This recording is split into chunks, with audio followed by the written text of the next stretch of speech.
xuska toddobaadka wacyigelinta talaalka kolle sidii loo sheegay maanta waxaan iskugu nimid inaynu isxasuusino isku baraarujino muhiimadda uu leeyahay talaalka talaalka kolley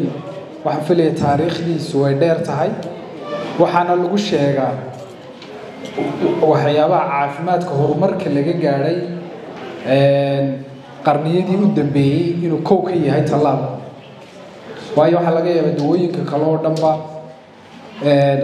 waa dawo lala tacaalo qofka inuu kusoo noqnoqoto oo uu sanadkii ama 3 sano ama 2 sano marba uu xanuun kusoo dhaco laakiin waxaa laga yaabaa qofku inuu hadduu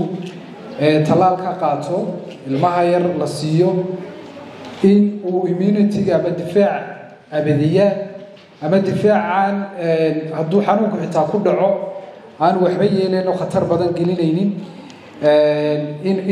inuu sameeyo marka waa muhiimad weyn bay noo leedahay wasaaradda horumarinta caafimaadkana waxay ka mid tahay tiirarka ugu ballaaran in adeega talaalka la hormariyo kor loo qaado dhammaanteen kolley halkan aynu fadhino waxaan u baahanay inaynu wada ambassador noqono fariintan aynu gaadhsiino bulshadeena inay caruurta talaalaan dadaalo badan bay wasaaraddu ku jirtaa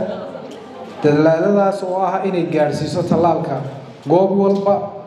tuulo walba xarun walba iyo bulsho walba oo ka mid ah reer Soomaaliland meeshay ku nool yihiinba talaalku si aad ka waraysa wasaaradda horumarinta caafimaadku waa adeegyada ay bixisay bilaashka adeeg talaalkaas wax lacag oo laga qaado waalidiinta iyo caruurta wala ma jirto bilaash baa lagu siiyaa taasi waxay ku timid dadaalka ay wasaaradda horumarinta caafimaadku ku jirto iyo hay'adaha inala shaqeeya iyo saaxiibada kale caalamiga ah aynu wada shaqeyno doonay halkan ka xuso inaynu ugu horeyso isbahaysiga la yiraahdo Gavi oo aad inooga taageera talaalka aanaynu ugu mahadnaqayno kolley Somaliland caruurta waxa la yiraahdo waa dal curdina population-keena marka la eego marka saa u eegtid percentage-ka ugu badani waa caruur haddii la sii jejebiyo waxa laga yaabaa under 5 ka la eego waa percentage aad u badan haddii under 1 ka la eego ama inta ka yar hal sano talaalka laga yaabo in la siiyo waa caruur badan marka imika tusaale ahaan oo kale caruur ilaa 200,000 oo qof ku dhow ayaa lagu qiyaasaa caruurta ku ka yar da'da hal sano oo ku kala nool meel walba marka taas waxayna tusaysaa in population-keena oo ilaa 5 milyan meelaha qiyaasiisu yahay inta hadday tahay inay quarter ka mida ay noqoto caruurtii marka si aynu dadaalada u joogteena waxaynu ka codsanaynaa dhammaanteen shaqaalaha caafimaadka waalidiinta inaynu isgarab taagno shaqaalaha caafimaadka ee talaalka bixinaya